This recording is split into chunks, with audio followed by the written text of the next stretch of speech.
Hey guys, this is Gloria. So I am here with part 2 of making your Tilda doll, and I'm going to share with you guys the pattern that's out of the Tilda Summer Idea book. And the only reason is because I already have that one cut out. I'm probably not going to use this particular pattern for the doll that I'm going to make for my partner, but I just wanted to share with you guys some tips that I found very useful when I was creating my doll. So first off, I told you guys before that I actually tape a envelope inside of my book, and I tape the pattern that goes with the particular doll that I want to work on, or the doll that's in the book. I tape that pattern inside of the book so that I'll know this doll goes with this particular pattern. And I also write page 23 on it, because this is page 23, just in case it comes out of my book or whatever. So that's number one. So first off, I'm going to share with you guys the pattern for this particular doll here. It's one of the Flower Garden Angels, and she's very pretty, very big doll. This is the doll that I made, that I shared with you guys already. She's much bigger than what she looks like in the picture. If you guys want to go back to those, to the earlier videos and see, just how big she is. But she's very pretty. And what the person that made this particular doll did is they actually did her skin and her shirt and her face and her shirt here.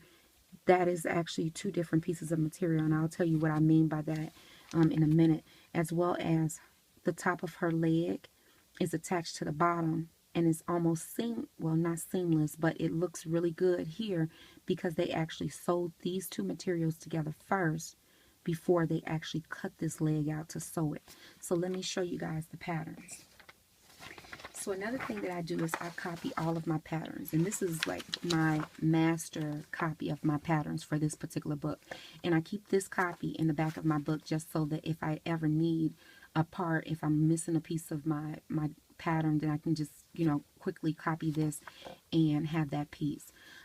This particular pattern goes to this doll here, and as you guys can see, she's in 3 different pieces on this particular page. So the first thing that you're going to want to do is you're going to actually want to copy this page 3 times, because if you can see here, the patterns overlap, and the author of the book, probably did that because it takes up less pages that way. So you're going to need a page so that you can cut this part of the body out. You're going to need to cut the bottom part of the body out, and you're going to need to cut the arm out. So copy this page 3 times so that you're able to cut all your pieces out. Now, there are some things that you should be aware of. Here it says add seam allowance to all parts of the pattern. Mostly seam allowances is about 1/4 of an inch, which means, you got to kind of gauge what 1/4 of an inch is. So if you were cutting out this part in, in a different color, just say, you wouldn't be cutting in a different color, because this part actually, A and B actually matches up here, A and B, seamlessly. So you're going to actually tape A and B to A and B here, and that's going to create one big part of the body, okay? Then the next thing that you're going to do is you're going to cut out the arm. And the arm, as you can see, it says to cut it 4 times because you need 2 sides, two parts to each arm. So you're going to cut this 4 times. But what you're going to do is, for one arm, you're going to cut it the right way. For the second arm, you're going to flip this arm over on this back side, and you're going to trace that out and cut it the opposite way, because you don't want 2 left arms or 2 right arms. You want a left and a right arm. So make sure that you flip one of these over and cut it out 2 times. So 2 times right and 2 times the wrong way, okay? It says here, the dash line marks opening and borders between 2 different fabrics, or where 2 pattern parts should be sewn together. So what they're talking about is here.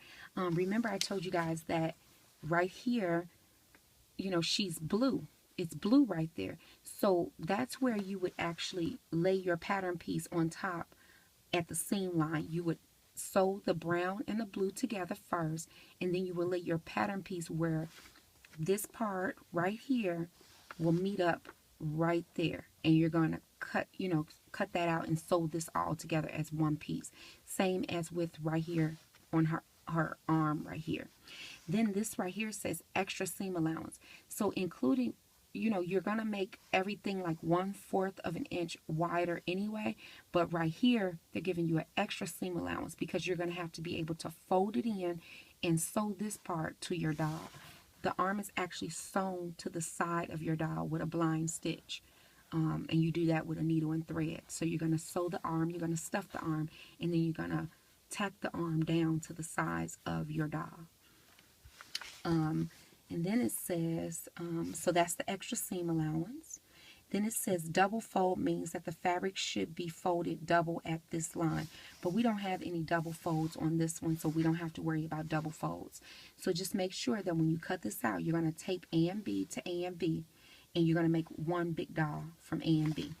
So let me show you my patterns that I cut out already. This is the pattern that I used for the doll. And as you can see, I actually printed out 2 arms because I would rather cut them and sew them at the same time. So one I do backwards and one I do forward. And this is the way that I printed it out. And I can cut these out just like this. And then this is the leg.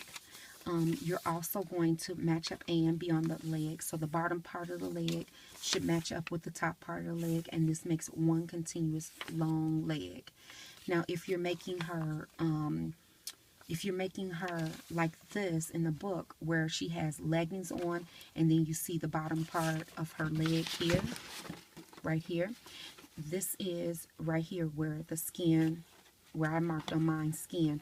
So right here, you're going to lay the pattern right there on the material, on the line of the materials where the 2 materials butt up to each other, and you're going to be able to make leggings and then her skin.